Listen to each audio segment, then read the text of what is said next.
శ్రీ గణేశాయ నమః. శ్రీ గురుభ్యో నమః. శ్రీ సరస్వత్యై నమః. గురుబ్రహ్మ గురువిష్ణుః గురుర్దేవో మహేశ్వరః. గురుః సాక్షాత్ పరబ్రహ్మ తస్మై శ్రీ గురవే నమః.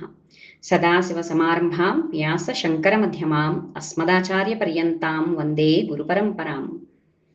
మౌనవ్యాఖ్యా ప్రకటిత పరబ్రహ్మతత్వం యువానం వర్షిష్ఠాంతే వసదృశి గణైరావృతం బ్రహ్మనిష్టైః.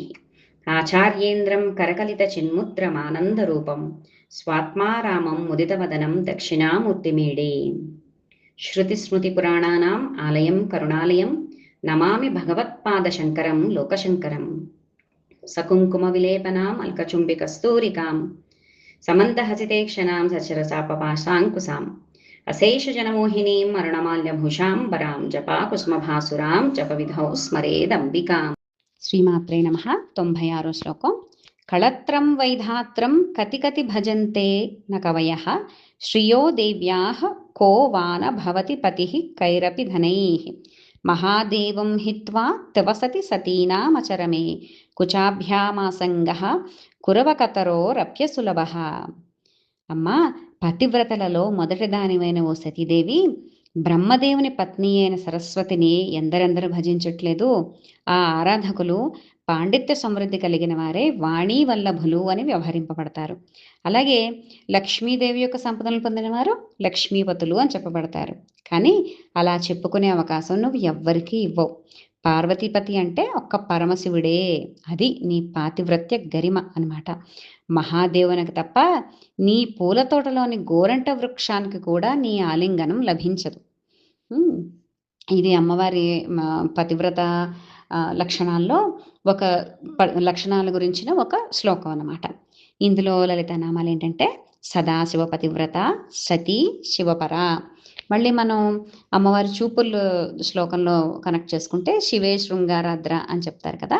ఇది అలాంటి దానికి రిలేటెడ్ శ్లోకం అన్నమాట. శ్రీమాత్రే నమః. 97వ శ్లోకం. గిరామాహుర్దేవీం ద్రుహణగృహిణీమాగమవిదో హరేహ పత్నీం పద్మాం హరసహచరీ మద్రితనయాం తురీయాకాపిత్వం దురధిగమ నిస్సీమ మహిమా మహామాయా విశ్వం భ్రమయసి పరబ్రహ్మ మహిషి. అమ్మా, పరబ్రహ్మ అయిన సదాశివుని పట్టపురాణి.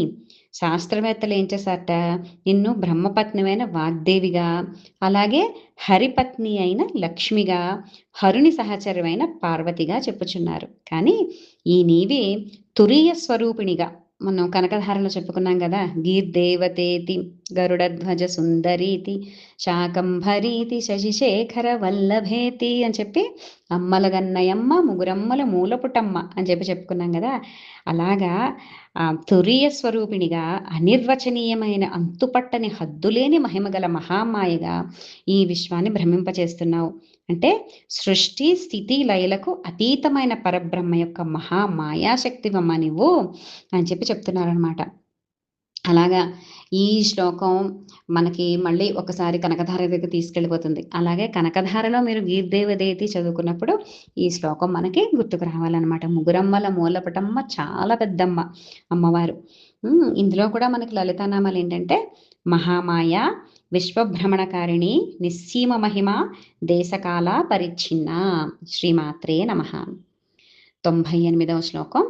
కదా కాలే మాతః కథయ కలితాలక్తకరసం పిబేయం విద్యార్థి తవ చరణ నిర్నేజనజలం ప్రకృత్యామూకానామపి చ కవితా కారణతయా కదా ధత్తే వాణి ముఖకమల తాంబూల రసతాం. ఎంత అద్భుతమైన శ్లోకం అంటే ఇందులో మనకి మూక కవి గురించి చెప్తున్నారు. మూగవారికి కవిత్వాన్ని సిద్ధింపచేయగల తల్లి. అమ్మా, నీ లత్తుక రసంతో కూడిన నీ పాదాలను కడిగిన జలమును క్రోలే భాగ్యాన్ని బ్రహ్మ విద్యను అర్థించే నేను ఎప్పుడు పొందుతానో చెప్పమ్మా. సరస్వతి ముఖకమల తాంబూల రసం వంటి నీ పాదజలం స్వభావ సిద్ధంగా మూగవారికి కూడా కవిత్వాన్ని సిద్ధింపచేయగలదు కదా. మీకందరికీ మూక కవి గురించి తెలిసే ఉంటుంది కదా. మూక పంచసతి రాసిన మహానుభావుడు మూక కవి. ఆయన మూగవాడనమాట.